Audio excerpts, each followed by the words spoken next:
Hello and welcome back to the That's Coming Up Breakfast channel here at YouTube, and of course here I am with part 3, I guess, part 2, who knows.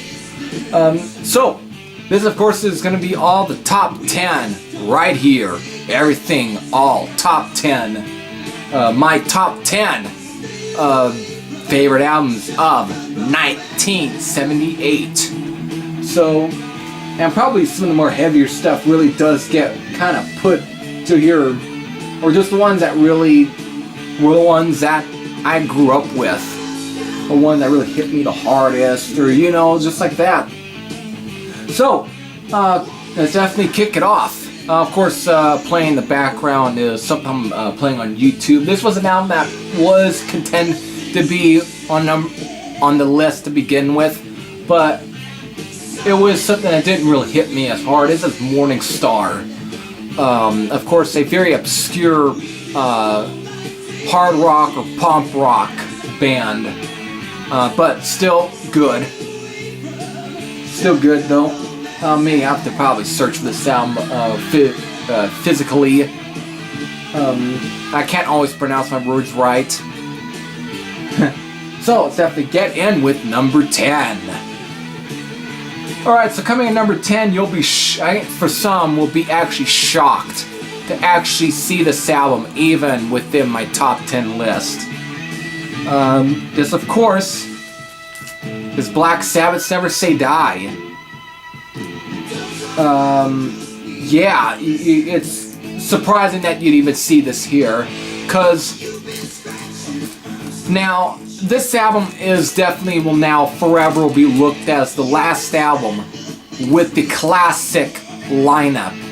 The classic lineup: Tony Iommi, Geezer Butler, Ozzy Osbourne, and Bill Ward. And to some, that's almost a very bitter taste.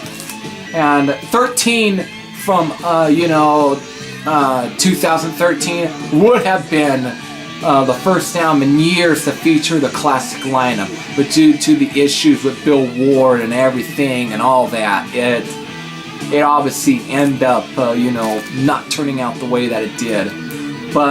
And so this album right here is forever going to be looked as the last album with the classic lineup, at least for original new material, at least for a studio album. And let's really count those 2 songs, of course, from the reunion disc, which was a live album. But still, it's a good album. Of course, I know you're saying that. Why the hell is it a good album? This was definitely a change in sound for Black Sabbath. Kind of coming off the heels of Technical Ecstasy, which really was, you could really hear that change on that album. And of course you can even hear a little bit of change on Sabotage, even on Seventh Bloody Sabbath. Kind of because these 4 albums, Seventh Bloody Sabbath, Sabotage, Technical Ecstasy, and Never Say Die, kind of marked in a different sort of sound. Everything it's a little more prog-ish sounding. But here, I think they really took that sort of proggy sound and really kind of went with it.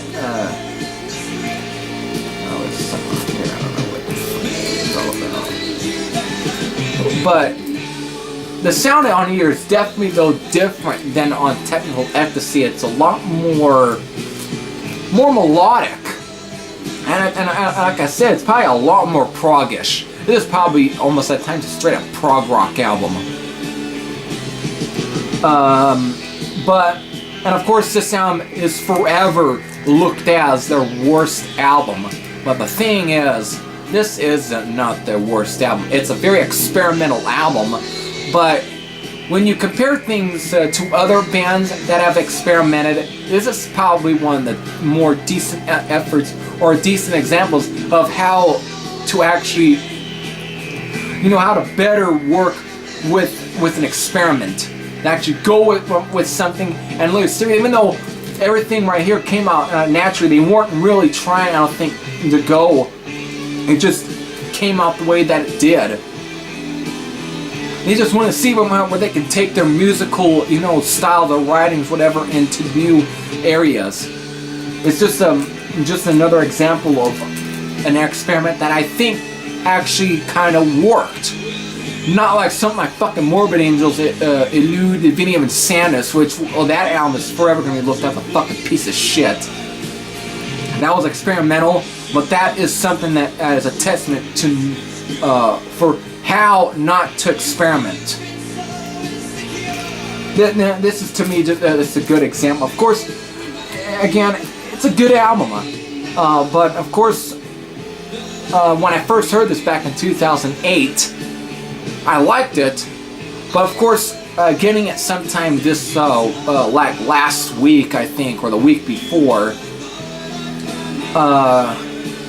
I ended up actually enjoying this album more so than I did back in 2008. I think this album is actually aging better than Techno Ecstasy. I think it is. I think the album is actually, it's growing more and more on me. And it isn't 4 songs such as A Hard Road and Over to You. Even though the title track's a definitely a good song, it kicks off the album very well, but for me, some of the songs that really ended up really, growing on me much more were songs such as Johnny Blade, Junior's Eye, Shockwave, Air Dance, Breakout, and Swingin' the Chain. Now, of course, Breakout is a lot more jazzy, and again, the sound is almost at times very jazzy in some places. Again, kind of mixing what was already available, even going to stuff that influenced them or inspired them. Like that early stuff, it's like some of the stuff is very much more closer to that rock sound from like the really late 60s to early 70s. Or even stuff with that blues boom back in the 60s. Of course, Swingin' the Chain is very much the closest to that sort of sound that you would hear from blues booms type of bands. It's a good song, and to me this album is pretty much an underrated album within Black Sabbath's catalog, and a very underappreciated. And I think it's one that you may have to give a lot more, like several spins to actually probably, or you have to probably be in the right mood to actually get into the sound. And for me, in some ways, it took a long time for me to actually finally click with it. It's a good album. That's all. Alright, coming at number 9. Another album I don't have, and you'll be thinking, why don't I have this album? Thing is, I didn't have this one. I just didn't. It's, of course, it's Rainbows, Long Live Rock and Roll. Now, of course, Long Live Rock and Roll is pretty much the last album. The feature, the late, great Ronnie James Dio fronting Richie Blackmore's Rainbow. And in some ways, it's a good album. And of course, one of the best songs off the album is, of course, you got the title track, and of course, you then got Kill the King, which for 1978, definitely up there as one of the heaviest, or just one of the more fastest songs. Of course, Richie Blackmore is pretty much up there as probably the kings of speed. I guess you could say Speed King, because he really came up with a lot of the really real jugulator, grab after jugulator type speed metal riffs. He definitely came up with that sort of, the blueprint for speed metal due to his riffing and everything. And Kill the King off of this sound, Long Live Rock and Roll, is just up there. It's a damn good song. That's all. The album itself, it's a good album, though I don't think it's nearly as good as the album that preceded it, which of course is Rainbow Rising, which was a killer album in my opinion. And of course, even though the debut was also good as well. But yeah, and of course after Long Live Rock and Roll, they would take on more of a kind of a more radio friendly type of sound, I guess, or commercial friendly, stuff like that. And of course, them after Long Live Rock and Roll would feature Graham Bonnet. But Long Live Rock and Roll, for the last time, to be with, the feature Ronnie James Dio, who would leave the Go Front Black Sabbath. who replaced Ozzy Osbourne after Never Say Die. So, and of course, just now thinking, it's almost a little something that I have Rainbows Rising being, you know, coming after Never Say Die. Because they both, after that, switch singers, pretty much. Though the thing is, Ozzy did not front Richie Blackmore's Rainbow. Though that would have been kind of weird, though, if you think about it. But it probably would have not ever worked. It would have never worked. So, there you go. With that, coming in at number 8 is Molly Hatchet's debut. Of course, this is a Southern rock classic in a way. It's a classic debut featuring such as Bounty Hunter, Gator Country, The Creeper, of course their cover of Allman Brothers' Dreams I'll Never See, which is of course a damn good cover. Of course, it features some of the best artwork to even be put on a, you know, or front a Southern rock album. It's so metal. And of course, Molly Hatchet definitely looked as one of the few, or one of the earliest bands to really mix heavy metal with Southern rock. Of course, you'll be thinking why it's in my top 10 list. It made it because it's a good album. That's all that has to be said. But of course, the album was supposed to have been released back in 1977, but and it was supposed to have been produced by one of the members of Lynyrd Skynyrd. But due to the whole plane crash with Lynyrd Skynyrd and everything, it kind of ended up delaying this album to be pushed to 1978. But with all that, the album was produced by Tom Werman, who was best known for at the time working with Ted Nugent, and of course would later also produce stuff by, you know, Blue Oyster Cult, or Dokken, or Motley Crue, shit like that. But still, it's a good album. But at the same time, though, it's not nearly as heavy as what their other stuff would end up being. Especially, it's not as heavy as the stuff from their 90s period, which is just, to me, some of my favorite stuff. But this is a good album, that has to be said. And from Molly Hatchet, yeah, it's a good debut.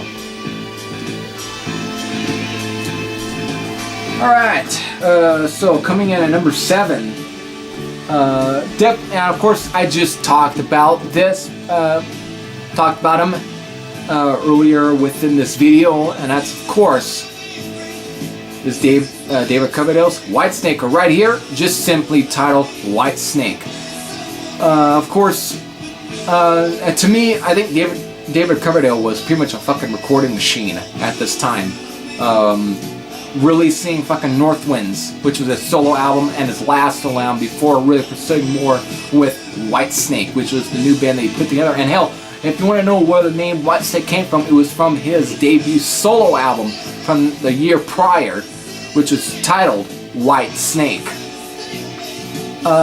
Still, this is of course Pete Soley ends up getting replaced by John Lord, who of course was from Deep Purple, and was of course David Coverdale being a former Deep Purple singer, and this was nothing more at the time than another sort of side project of, I guess, of Deep Purple after, you know, Deep Purple splitting up.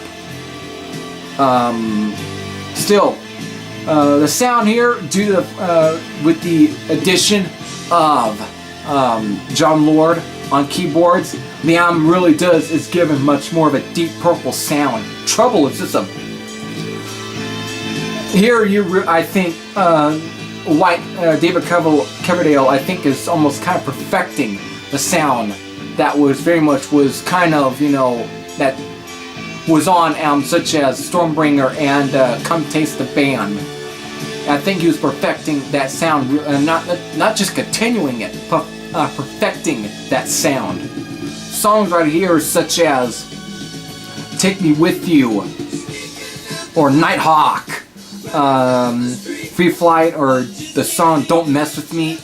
This is just a freaking good album, and definitely one of my favorites from White Snake. Just a good, hard rockin' album. Though there is a lot of, again, it's very much continuing the sound from Come Taste the Band, but it's good, and this could have been just titled Deep Purple, and I think people still would have bought into it. Still, good album. And of course, another thing I should also talk about, that the European version of this album has a little different cover than this. This is, I think, like the US cover, I think. That's right here. Because the original was kind of white. All white. With, of course, with the snake that is painted black. With, of course, with the White Snake logo that appeared on right there. But, good album. That's all has to be said. Alright, so coming in at number 6. Surprisingly, I don't have this album. However, I have the shirt for this album. That is Judas Priest's Killing Machine. Now, of course, many people seem to recognize Killing Machine as, well, Hellbent for Leather. But it wouldn't be released as Hellbent for Leather until the year after, which was 1979, but it was originally released in 1978 over in Europe as Killing Machine. But the only difference between besides the name, the title difference, is, well, the songs. Green Manalishi, which is a Fleetwood Mac cover, was not on the original European pressing of Killing Machine. It was not. It was only added to the US version when it was titled Hellbent for Leather. But still, besides all that, this is actually the last album the feature drummer Les Binks, who would end up getting replaced by Dave Holland, who was, of course, the drummer for Trapeze, which of course was the band that featured Glenn Hughes. The album, of course, Killing Machine, kind of takes the band into a more, I guess, kind of the sound that you would expect on British Steel. It's really kind of bringing in more of that 80s sound, because it's different than Stained Class, but at the same time it's still got that real 70s sinister sound that really was on the albums prior to Killing Machine, such as Stained Class, such as Sin After Sin, such as Sad Wings of Destiny, such as even the 1974 debut Rock'n'Rolla. But it's nothing more than a transitional album for Judas Priest. Of course, it's got some killer track on it. Delivering the Goods, the song Hellbent for Leather, Rock Fever, or Rock Forever, excuse me. Of course, Burning Up. It's just a classic album. But just good. That's all. Of course, yeah, Judas Priest, Killing Machine. Alright, so coming in at number 5, another album I don't have. And for this video, it's the last one where I don't have anything by, where I don't show anything. Because after this, all the stuff I owned. So with that, the album that's coming at number 5 is, of course, Yesterday and Today's Struck Down. Which, of course, is the last album to be under the Yesterday and Today name before they go and shorten it to Y&T. And the album also it still continues the sound that was on the 1976 debut, but the album, though, is a little heavier. You definitely hear more of that real heavy sound within songs such as Dreams of Egypt, or the title track, or songs such as I Am Lost. It's just a real almost at times, it can even can be almost on the same sort of pedestal as like Rainbows Rising. It almost has a similarity within the song. It's definitely dark. It's very at times it's getting more heavy. It definitely can be almost looked as a heavy metal album. It's just a good album, good drumming from oh god. You know what? Let me look up him.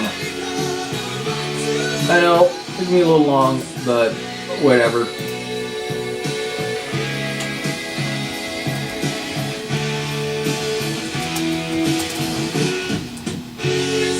Look this up. One of the good things about having a computer next to you. Well, I can remember this shit. Leonard Hayes. Just some of his best performances on this album. Of course, sadly, we had lost Leonard Hayes this year. Just a sad thing. But, of course, going back down such as this is just a fucking good album. In my opinion, it's just an album I played when of course I cheaped and downloaded it back a few years back or so. But, and of course, finding a copy of this album at least once in a while is going to be a little tough, especially for a CD copy. Still, struck down a damn good album from Yesterday and Today, or just Y&T, just a good album. Alright, so, coming in at number 4. Now, this seems, right here, this is probably the most predictable in some ways. You might already know what's going to be here at number 4, but at the same time, you don't know what's going to be in these lists where I rank here. So, coming in at number 4, this, of course, is the debut from Van Halen. This is a good album. Of course, like again, the debut.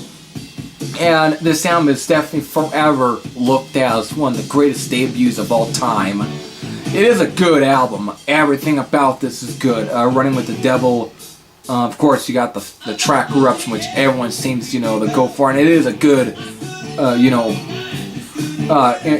instrumental, but some of the best songs for me off the album are like Atomic Punk and On Fire, which are just fucking fret burners. And that's was one thing about Van Halen and Eddie Van Halen himself is he was a fret burner, very metallic, and at the same time, this is right here was pretty much an influence on the LA hair metal scene within the 80s, and even over in Japan.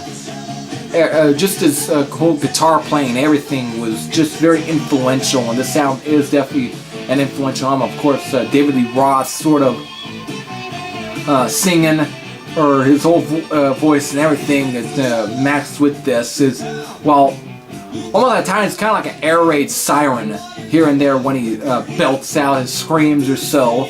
Just a good album. That's all that has to be said, and definitely good. I really can't say anything bad about it. Just a classic. And of course, before I really go in, Van Halen were noticed by Gene Simmons, and he had produced their demo from 1976, which features songs that would end up being re-recorded for their the 2012 comeback album, Different Kind of Truth. But of course, the 1976 demo also features a early version of the song House of Pain, which would appear on the 1984 album, but in its demo form, it's fucking heavy. But here, it's a good album from Van Halen. Alright, so coming in at number 3. I don't really need the list anymore, so in a way I can just throw it. So, coming in at number 3, I talked about him already in my within this video, because of course, It's Ted Nugent's Double Live Gonzo. Now, what can be said? This album I grew up with myself, and the thing is, of course, I ended up listening to this album again recently before doing this whole video, and it still retains its magic. It's still, this is still a freaking good album to this day. It holds up. Everything about this song just is, you know, like just every bit of the sound is what you should expect from a live album. It's raw. It's very attitude fused. Everything about this is what you want to hear from pretty much a live album. Everything around here, he takes all the studio material from albums prior, such as Cat Scratch Fever, Free For All. Actually, you know what? There really is no song off of Free For All on here. Surprisingly, there isn't. Only stuff off of the debut and Cat Scratch Fever. Even the album prior to the debut, which was, of course, Tooth, Fang, Claw. He takes all that material and fucking turns them up to like 11. Like the versions of here, such as Just What the Doctor Ordered, Great White Buffalo, Hibernation, Stormtroopin', the song Stranglehold, Wayne Dang, Sweet Poo-Tang, Cat Scratch Fever, and Morrissey Madman are just turned up to 11 on here. And of course, this also features original material being played live. So of course, it's Yank Me, Crank Me, and Gonzo. Two good songs that really fit. They just fit within here. It's like just nothing more than a studio album just being played live. Just damn good. That's all I gotta say. And of course, just everything. What can be said? It's just, of course, today, look, this is one of the greatest live albums of all time. Just damn good. And definitely some of his best material. Of course, after that, he would, of course, I showed Weekend Warriors. He would release that. And of course, I think this was the last thing to actually have Derek St. Holmes. Before, of course, Derek St. Holmes would always come back and forth. He would just just return to the band, leave, return. It was always like an evolving door for him. So there. All right. So coming in at number 2, I talked about them again. They had another live album as well released, and that is AC/DC's Powerage. Again, you'll be thinking, why am I showing this one over the live album? Why is this in the top 10? Of course, it's a damn good album. It's one of my favorites of AC/DC. One I grew up a lot more with than the If You Want Blood, You've Got It live album. Which, if anything, it's kind of a reverse thing with this and Ted Nugent. It's like Ted Nugent's live album made my top 10, but the studio album did not make my top 10. And here, it's pretty much, very much the reverse. AC/DC's studio album made my top 10, but the live album did not. But still, this is just a good album. Every bit of this is just classic AC/DC from here, especially during the Bon Scott era. Songs such as Rock and Roll Damnation, Down Payment Blues, Give Me a Bullet, Riff Raff, Sin City, What's Next to the Moon, God Shooting Up to the Neck with You and You, Up to My Neck and You, and Kicked in the Teeth. This is just a fucking good album. And of course, this is the US copy of Powerage, not the European copy, which, uses the song Cold Hearted Man, which really was actually was recorded during the Dirty Deeds Done Cheap album. It was the last of all the material with bass player Mark Evans. Of course, he would be replaced with Cliff Williams, and this was his debut as bass player. Of course, Cliff Williams just recently left AC/DC. Of course, if you want to, the stuff with AC/DC today is the whole lineups and everything is starting to get stupid, in my opinion. I don't know what the fuck is going on. And it's like, I think AC/DC should just end right now, and if they do, and if anything, here, just right here, it's just a legendary album, and they are just a legendary band. I think if they would, it wouldn't hurt them at all, because they've left a legacy behind them. And here, this album is just kind of the testament to a legacy that was, of course, the glare is fucking terrible, so I guess take it out. God, even that is no different. But yeah, good, just a classic AC/DC album. Ah, crap, here we go. From AC/DC. Of course, I got on CD as well. So, number one pick. What is the number one pick? I talked about their album, which also had made my top 10 list. But there's only one album by this band that was released on this year that can make top, make number one, and that is Judas Priest's Stained Class. Now, to some, this almost seems a little predictable, but at the same time, it's my list. To me, this album, this is one of my favorite albums of this year. Due to the fact I played this album a lot, and Judas Priest are just one of my favorite bands of all time as well. Just what can be said? This, of course, was the first album to feature drummer Les Spinks, who replaced Simon Phillips.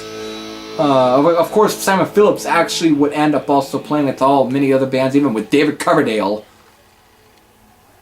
But it features classic songs on here, such as Exciter, White Heat Red Hot.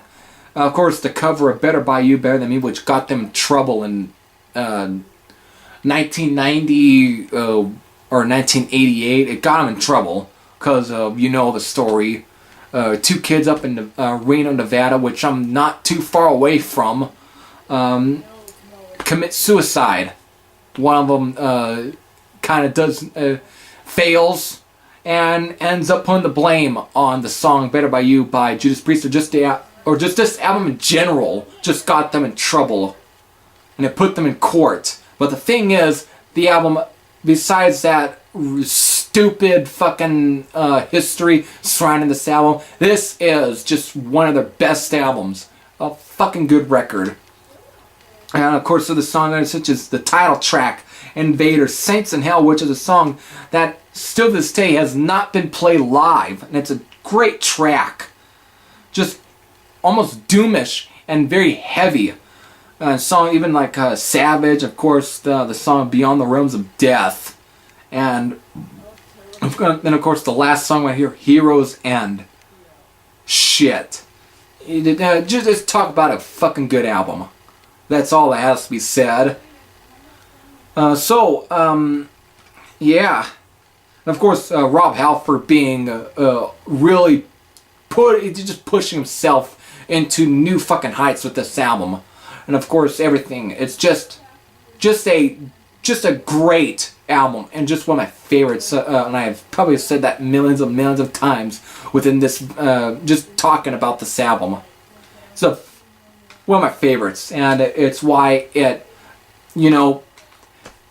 deserved the number one spot in this video. Damn good album. So, until then, I hope you enjoyed the list. Hope you liked it and everything. So, until then, yeah. And of course, who knows, I'll get to do a best, rock and metal albums of 1979. I'll definitely have to get to that, but who knows when. So, until then, this is Heavy Thrasher saying I'm out. And I'll see you later.